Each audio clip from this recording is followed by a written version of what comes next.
காவேரி வந்து ரொம்ப சந்தோஷமாக வந்து விஜய் கூட வந்துட்டுருக்காங்க. அப்போ வந்து காவேரி சொல்கிறாங்க, இந்த மாதிரி நான் கோயிலுக்கு போகணுங்க, அங்கே இறக்கி விட்டுருங்க அப்படின்றாங்க. என்ன காவேரி இப்படி பண்ணுற?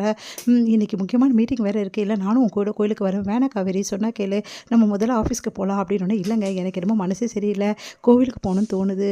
மனசு சரியில்லையா? மனசு சரியில்லைன்னா கோயிலுக்கு போகணுன்னு தோணுதுன்னு அர்த்தம். என் மனசு ஃபுல்லாக சந்தோஷம் இருக்குங்க அப்படின்றாங்க. உடனே வந்து சரி சரி நானும் வரேன் இரு அப்படின்றாரு. இல்லை இல்லை பரவாயில்லைங்க, நான் போயிட்டு அதுக்கப்புறமா ஆஃபீஸ்க்கு வரேன், நீங்கள் முதல்ல வந்து ஆஃபீஸ்க்கு கிளம்புங்க, மீட்டிங் இருக்குதுன்னு சொன்னீங்களா, அதை போய் அட்டன் பண்ணுங்கன்னொன்னே, என்னை விட்டுட்டு கண்டிப்பாக போய் தான் ஆகணுமா அப்படின்றாரு.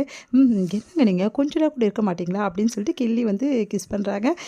என் செல்லோல்ல கொஞ்ச நேரம் ப்ளீஸ் அப்படின்னோடனே, சரி சரி ஓகே ஓகேன்னு சொல்லிட்டு கோவிலுக்கு காவேரி போகிறாங்க. விஜய் ஆஃபீஸ் போகிறாரு. அடுத்து வந்து காவேரி வந்து கோயிலுக்கு வராங்க. கோயிலுக்கு வந்தோடனே காவேரிக்கு சந்தோஷம் தாங்க முடியல, மனசு ஃபுல்லாக அவ்வளோ சந்தோஷமாக இருக்குது. வந்து கடவுளை தரிசிக்கிறாங்க. அப்போ சொல்கிறாங்க, எனக்கு வந்து என் வாழ்க்கை அவ்வளோதான் நினச்சேன், இதுக்கப்புறம் என் வாழ்க்கை இல்லை நான் நினச்சேன், ஏன்னா எனக்கு கல்யாணம் ஆயிடுச்சு, அதுவும் வந்து அக்ரிமெண்ட் மேரேஜு, அதோட என் வாழ்க்கை முடிஞ்சு போச்சு, இதுக்கப்புறம் என் வாழ்க்கை கிடையாது, என்ன ஆக போகுதுன்னு தெரியல, எப்படி நான் வீட்டில் சொல்ல போகிறேன், என்ன நடக்க போகுது என் வாழ்க்கையில் அப்படின்னு சொல்லிட்டு ரொம்ப கவலையாக இருந்தேன் தாயே. ஆனால் நீங்கள் எனக்கு எல்லாத்தையுமே வழிகாட்டிட்டீங்க, என் வாழ்க்கையை எனக்கு கொடுத்துட்டீங்க, எனக்கு இது போதும், விஜய் வந்து என்னை ஏற்றுக்கிட்டாரு, பொண்டாட்டியாக என்னை ஏற்றுக்கிட்டாரு, எனக்கு இது போதும் அப்படின்னு சொல்லிட்டு அப்படியே மெய் மறந்து நிற்கிறாங்க. அப்போ ஒரு குழந்தை வந்து அவங்க காலை வந்து கட்டுது. பார்த்துட்டா ஒரு சின்ன குழந்தை தூக்கிக்கிறாங்க. யாரோட குழந்தைன்னு ஒருத்தவங்க வந்து தூக்கிட்டு போகிறாங்க.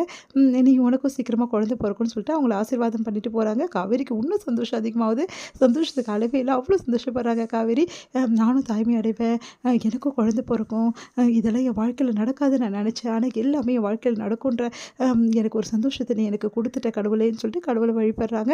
அடுத்து வந்து இங்கே என்ன பண்ணுறாங்க, நம்ம வந்து கங்கா வந்து ரொம்ப டென்ஷனாக இருக்காங்க. குமரன் வந்து நான் கிளம்பட்டுமா அப்படின்னு சொல்லிட்டு விட்டுட்டு போகிறாரு. கங்காவுக்கு மனசே எல்லாம் ரொம்ப டென்ஷனாக இருக்காங்க. சரி ஓகேன்னு சொல்லிட்டு அனுப்பிச்சி வைக்கிறாங்க. இங்கே குமரன் வந்து ஷாட்டுக்கு போகிறாரு. அவருக்கு வந்து இன்றைக்கி வந்து கல்யாண ஷாட்டு, அதனால் ரொம்ப சந்தோஷமாக வந்து ஷாட்டை வந்து செஞ்சிட்ருக்காரு. இங்கே வந்து ரொம்ப டென்ஷனாக இருக்காங்க கங்கா.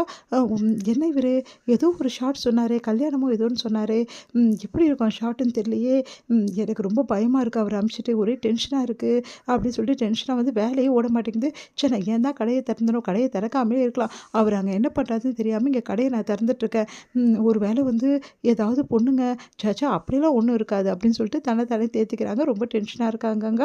ராகினிக்கிட்ட வந்து பசுபதி வந்து கேட்குறாரு, என்னம்மா அந்த பொண்ணுக்கிட்ட சொல்லிட்டியா அப்படின்னு சொல்லிட்டு, என்னப்பா சொல்கிறீங்க, அதாம்மா காவேரி கிட்ட அந்த பொண்ணை பற்றி சொல்லிட்டியா, வெண்ணாவை பற்றினோன்னே, இல்லைப்பா ஒன்றும் சொல்லலை, என்னம்மா இப்போவே சொல்ல போகிறேன்னே நைட்டு, அதுக்கப்புறம் சரி ஓகே நைட்டில் வேணாம் நாளைக்கு சொல்கிறேன்னே, இப்போ நான் சொல்லாமல் இருக்க, இல்லைப்பா நான் சொல்ல தான் போகிறேன், ஆனால் காவேரி வந்து முதல்ல காவேரி கிட்ட சொல்லிவிட்டு அதுக்கப்புறம் அவள் ரியாக்ஷன் என்னன்னு பார்க்கணும்ப்பா, அதே மாதிரி அவள் வந்து விஜய் கிட்ட எப்படி சொல்கிறான்னு பார்க்கணும், இதெல்லாம் சொல்லணுன்னா கொஞ்சம் நேரம் ஆகும்ப்பா, இப்போ சந்தோஷமாக இருந்துட்டோம், மேடம் எங்கேயோ வெளியே போயிருக்காங்க, சந்தோஷமாக வரட்டும், நான் கண்டிப்பாக சொல்லிவிடுவோம்ப்பா கூடிய சீக்கிரம் அப்படின்றாங்க. சரிம்மா சொல்லிட்டோட தான் இந்த பொண்ணு நம்ம கூட்டிகிட்டு போக முடியும்ல அப்படின்றாரு.